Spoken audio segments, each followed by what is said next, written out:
সালাম আলাইকুম। আজকে আপনাদেরকে পৌনঃপুনিক থেকে দশমিক ভগ্নাংশ রূপান্তর একটি পদ্ধতি শেয়ার করছি। আশা করি আপনাদের কাজে লাগবে। প্রথমে একটি সংখ্যা নিলাম 45.2346। এটা হচ্ছে পৌনঃপুনিক চিহ্ন। এখন এই পৌনঃপুনিক থেকে আমরা কিভাবে দশমিকে ভগ্নাংশে রূপান্তর করব। প্রথম নিয়মটি হচ্ছে যে এই সংখ্যাটি নিচে আমি করতেছি, ভগ্নাংশে যেহেতু রূপান্তর করবো তাকে হরলবের সেক্টরটা আছে যাতে আমি টান দিয়ে নিলাম।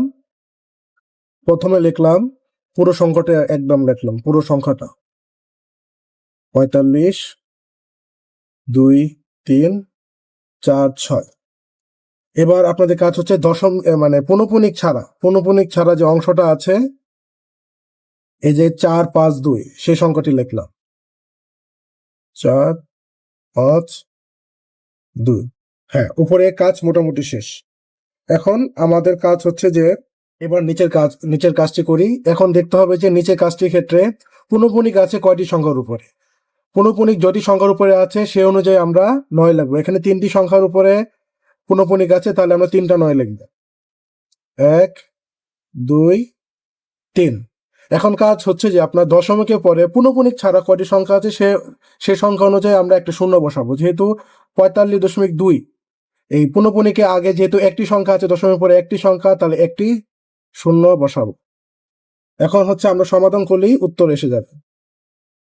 তা আমি বিয়োগ করে দেখছি, উত্তর আসছে আপনার উপরে 45.1894, আর নিচে হচ্ছে আপনার 9990। এটাই আনসার।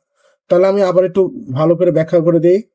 প্রথমে হচ্ছে পুরো সংখ্যাটি নেবেন, তারপর হচ্ছে যে তারপরে কাজটা হচ্ছে পৌনঃপুনিক বাদের সংখ্যা। এই যে পৌনঃপুনিকের এই যে বাদের সংখ্যাটা, এই বাদের সংখ্যাটা এখানে বসানো হবে। তারপর নিচের কাজ হচ্ছে পৌনঃপুনিক কয়টাগুলো আছে। পৌনঃপুনিক যেহেতু 3টা উপরে আছে, এই যে 3টার উপরে আছে সে অনুযায়ী আমি 3টা 9 লিখেছি। তারপর দশমিকের পরে যদি একটি সংখ্যা 2, একটি সংখ্যা সে অনুযায়ী 0 লিখেছি। এটি হচ্ছে নিয়ম। ধন্যবাদ সবাইকে। পরবর্তী আরো ভিডিও দেখার জন্য আমার চ্যানেলটি ফলো এবং সাবস্ক্রাইব করে নিন।